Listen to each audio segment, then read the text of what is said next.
Buenas tardes. Perdón, se me bloqueó un poquito mi computadora. Me, me quedó colgado un rato. No pude conectar, ¿sí? Entonces, por eso pido disculpas. Y entramos un poquito más tarde, 18:02. Este día, lunes 6 de mayo de 2024. Y tenemos hoy nuestra clase que es la del derecho natural. Y dice el derecho natural, leyendo un poquito, porque les comento que es cortita esta unidad 11 del día de hoy. Dice, el naturalismo, el positivismo y la ciencia jurídica. Es el subtítulo.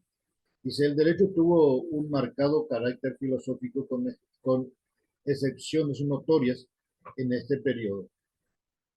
Los autores se ocuparon del derecho natural y le atribuyeron las siguientes características. En total son 4, ¿sí? Vamos a ir leyendo de a uno. 1. Sus principios son válidos para todo tiempo y lugar. 2. Encuentra su fundamento en algo superior al hombre.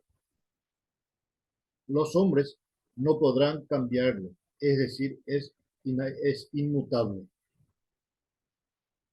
Y 4 dice, sus principios y contenidos no están sujetos a las vicisitudes de la historia, es general e inmutable.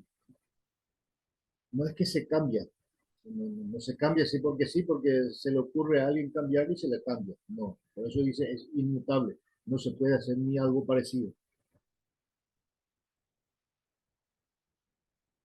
Y todo esto dice, los fundamentos de cada escuela son diferentes.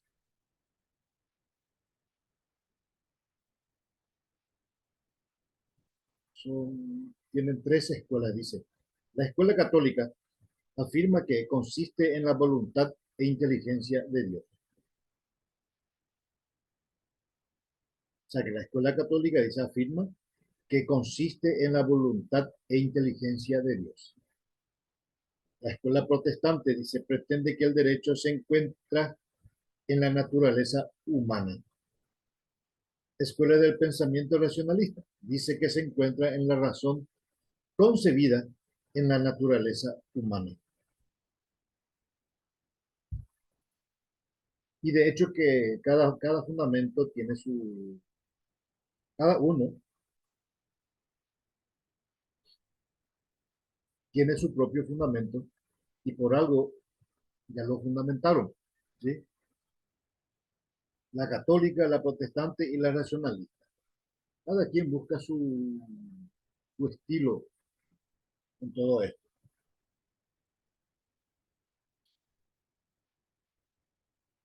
Esto también tiene diversas teorías explicativas y nos habla un poco de lo que es lo de Aristóteles y el ius naturalismo.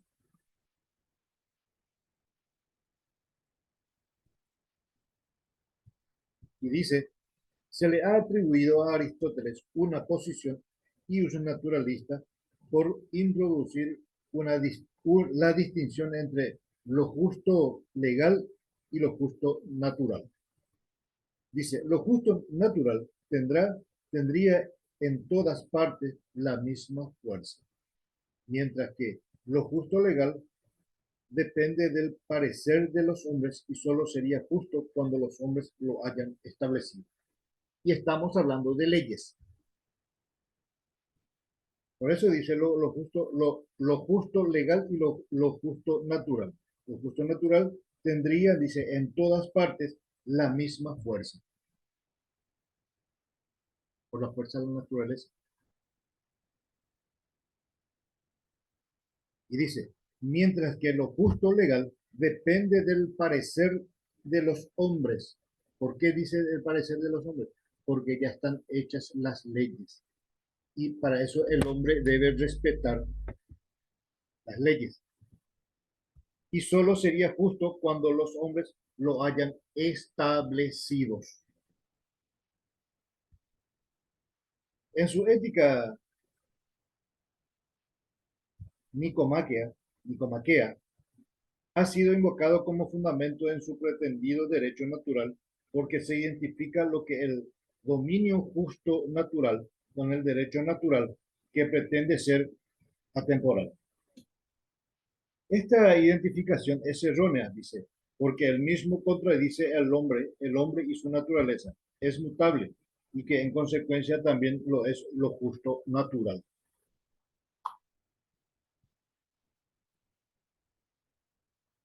Aristóteles dice, no puede ser identificado como naturalista, al menos en sentido corriente de esta palabra.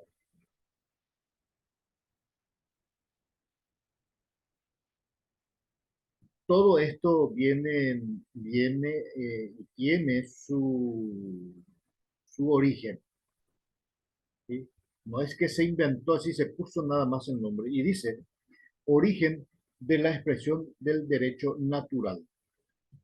Y dice, se remonta al despertar la ilustración griega en el siglo V antes de Cristo. Ya en el siglo IV, Sócrates fue el primero en tratar de dilucidar los conceptos morales con independencia de los convencionalismos vigentes en su grupo sociocultural. Naturaleza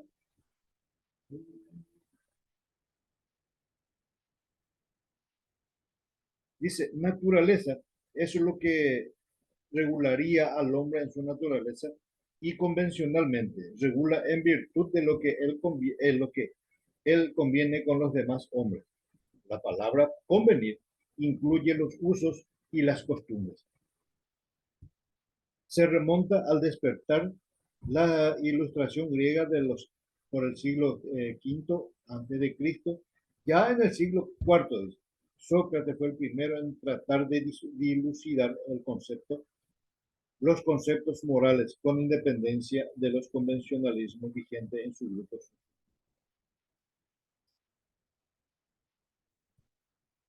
Naturaleza es lo que regularía al hombre en su naturaleza y convencionalmente regula en virtud de lo que él conviene con los demás hombres.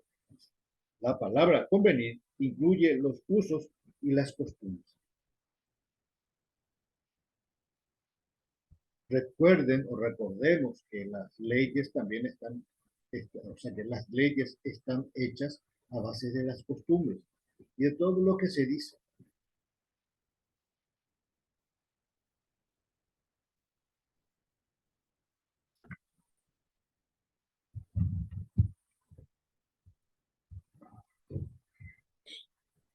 Vamos a ver eso, acomodar el libro.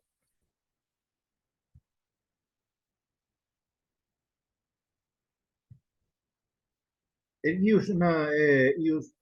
positivismo dice, el derecho positivo es el verdadero y único, al que históricamente lo hacen los hombres, que es un hecho social a partir del cual se constituye la ciencia jurídica primeramente en Roma. Recuerden que Roma fue el, el nacimiento del derecho, fue el nacimiento del derecho.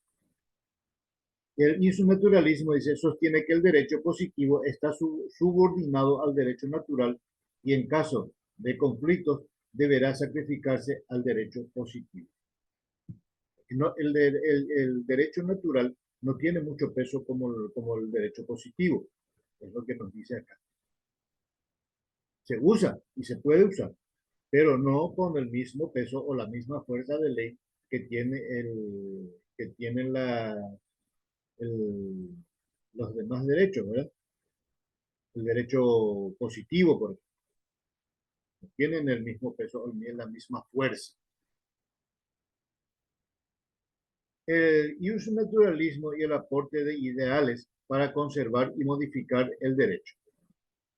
Todo esto se pretende o se pretendió, mejor dicho, Dice, pretende determinar cómo el derecho creado por los hombres debe ser así. Verdadero derecho con que consigue cumplir así una función que fue denunciada como ideología. Al proponer una idea como modelo permanente, habrá de contrariar a los contenidos del derecho positivo y estará contrariando al sistema político, social y económico o afectando su extensión de legitimidad. Pretende determinar cómo el derecho creado por los hombres debe ser así. Pretende determinar cómo el derecho creado por los hombres, eso debe ser así. Verdadero derecho con lo que consigue cumplir así una función que fue denunciada como ideología.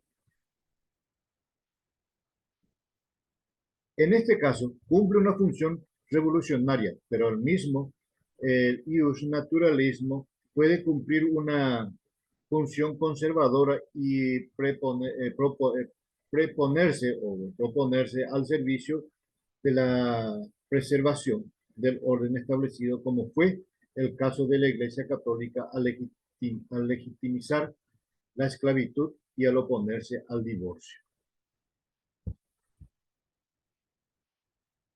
El ius naturalismo, estamos hablando del, dice, en este caso cumple una función revolucionaria como el mismo ius naturalismo puede cumplir una función conservadora y preponerse, dice, al servicio de la preservación del orden establecido, como fue el caso de la Iglesia Católica al legitimizar la esclavitud y al oponerse al divorcio.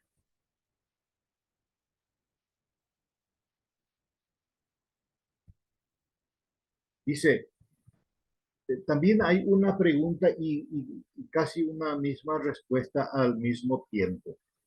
¿Por qué digo esto? Porque uno de los títulos, el título siguiente dice, el derecho natural no es fuente de derecho. La doctrina naturalista sí puede ser.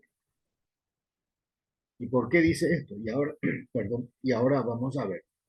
Algunos autores consideran al derecho natural como fuente del derecho natural, positivo, a través de las decisiones de los jueces, sin determinación de la doctrina.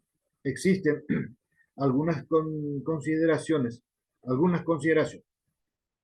La doctrina ius naturalista dice, puede ser fuente del derecho con total independencia de si es verdadera o no la existencia del derecho natural. Vemos que algunos jueces adhieren a la doctrina antidivorcista por considerar que ella está impuesta por Dios, otros por respeto a la libertad individual. Algunos jueces adhieren a la doctrina antidivorcista por considerar que ella está impuesta por Dios. ¿Y por qué dice está impuesta que ellos creen que está impuesta por Dios? Porque todos todos los matrimonios están consagradas por Dios o por un sacerdote que consagra el matrimonio. Entonces, ¿qué significa eso? De que sí está consagrado a Dios o impuesta por Dios.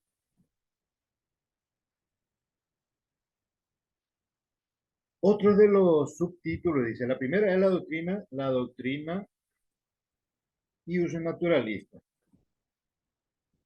La segunda dice, no está claro que los ideales que se suponen establecidos por una doctrina ius naturalista corresponden a algún derecho natural o si son tomados simplemente de lo moral positivo vigente, en realidad vigente. En realidad ejerce influencia sobre el derecho. Para un país o una sociedad puede parecer inmoral lo que en otro país se acepta como moral. Y en más de una oportunidad dije que cada país tiene su propia legislación, tiene su constitución nacional diferente a cada uno de los países del mundo que existimos.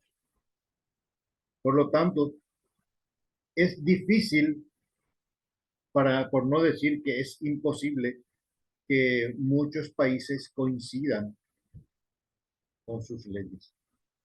Por eso dice, para un país o una sociedad puede parecer inmoral lo que en otro país se acepta como moral. Un ejemplo claro, hoy por hoy tenemos que la unión homosexual, que hay otros países donde ya para ellos es normal y ya es ley, y para la nuestra todavía no es, no, para no la nuestra, no es ley y tampoco es moral.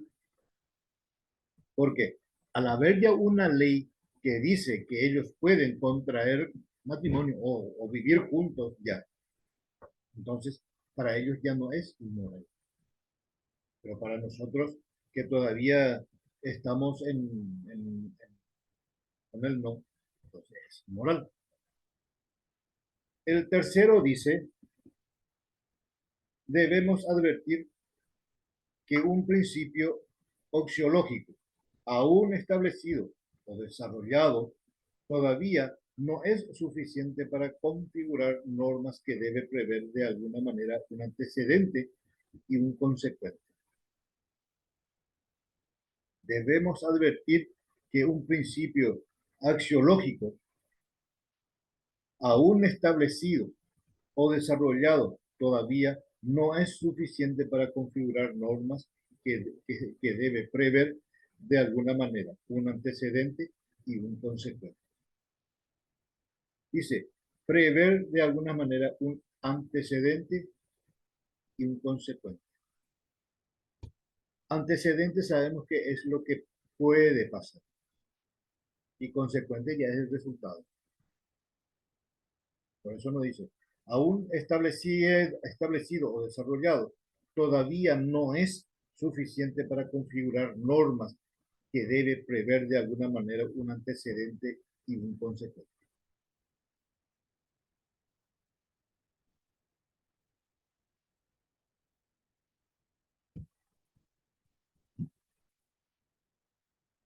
Esto tiene, podemos decir, como objeto de derecho que ya preexiste a la ciencia que lo estudia, pero la doctrina puede modificar.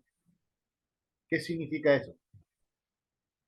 En las ciencias de la naturaleza se da por supuesto que el objeto de su estudio preexiste, con total independencia a la ciencia que lo investiga. Así sucede con los astros en relación a la astronomía con los seres vivientes, con relación a la biología.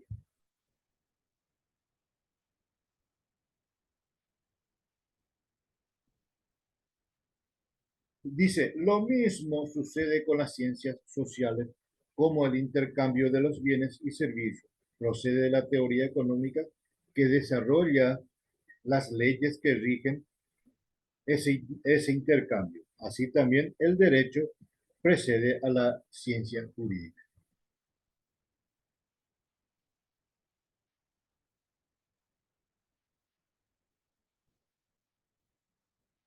Esto también tiene unas concepciones y dice el título, la concepción estoica del derecho natural y su recepción en el occidente.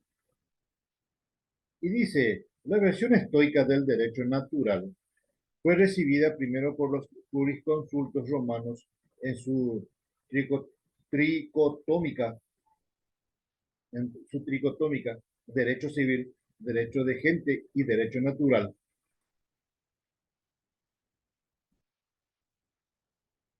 Y luego por la corriente central del pensamiento naturalista. Esta concepción, dice, fue equivocada, ya que la ley, según los estoicos, gobierna todo el universo y se aplica por igual a los objetos inanimados y a las acciones humanas. es profundo y amplio. ¿Sí? Esta concepción fue equivocada, dice, ya que la ley, según los estoicos, gobierna todo el universo. Se aplica por igual a los objetos inanimados y a las acciones humanas. Una ley pareja, una ley para todos.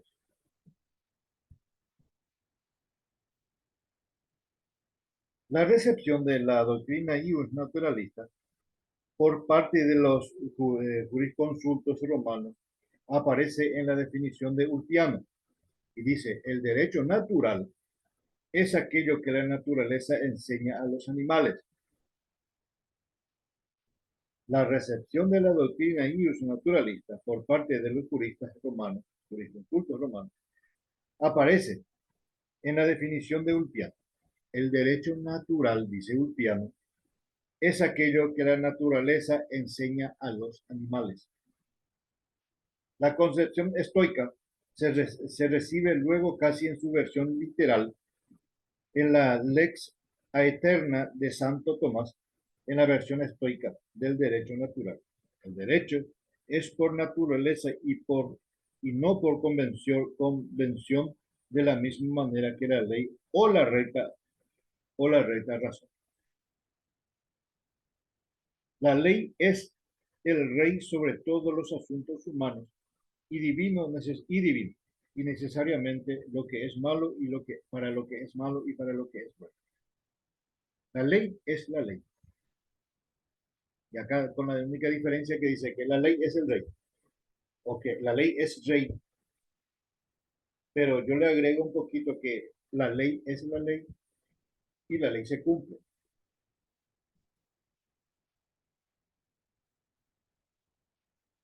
Pero todo esto tiene, no sé si llamarle consecuencia o llamarle,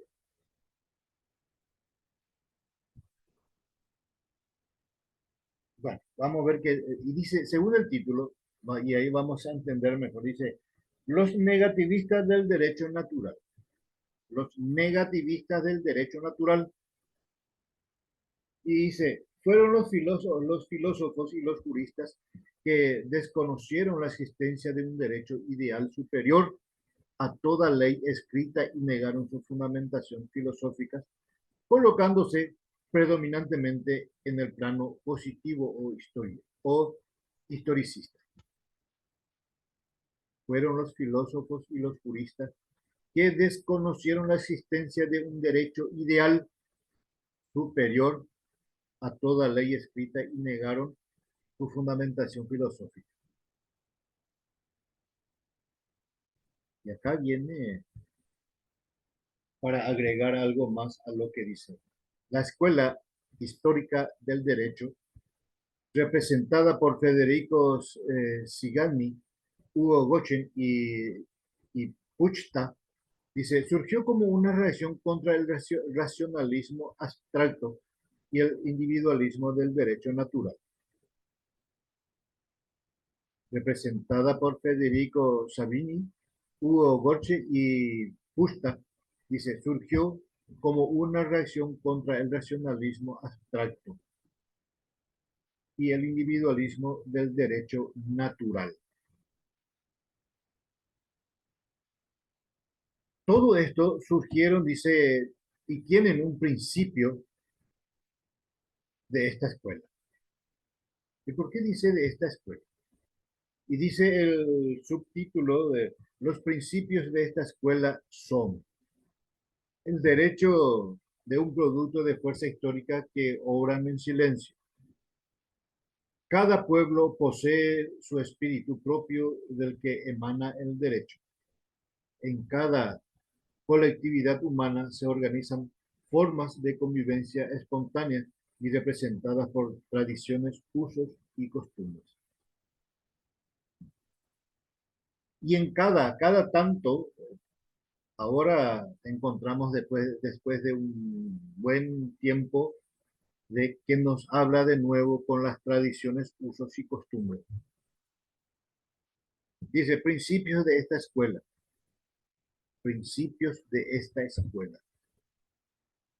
El derecho es un producto de fuerza histórica que obra en silencio. Son leyes que están escritas, pero ellos no hablan por su propia voz. Somos nosotros los abogados quienes leemos estas leyes y hablamos por ellas. Por eso dice, el derecho es un producto de fuerza histórica que obran en silencio. Cada pueblo posee su espíritu propio del que emana el derecho. En cada colectividad humana se organizan formas de convivencia espontáneas representadas por tradición, usos y costumbres.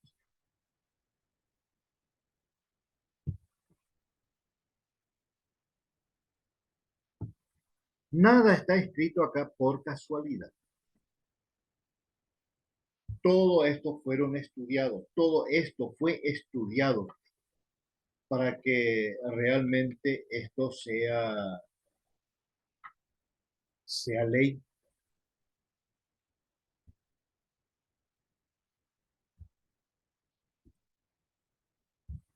Y esperando que esto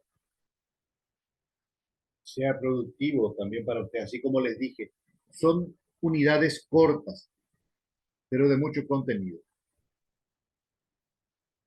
Y vamos a ir viendo, inclusive en introducción 2 es mucho más largo y es mucho más amplio de todo lo que se habla. ¿Sí? Por eso les digo que debemos eh, tomar como viene todo esto y no dejar de estudiar, no dejar de leer. ¿Sí? Entonces, esperando que esta clase cortita, aún siendo corta, sea productiva para ustedes y por sobre todo provechosa. Que tengan buenas noches.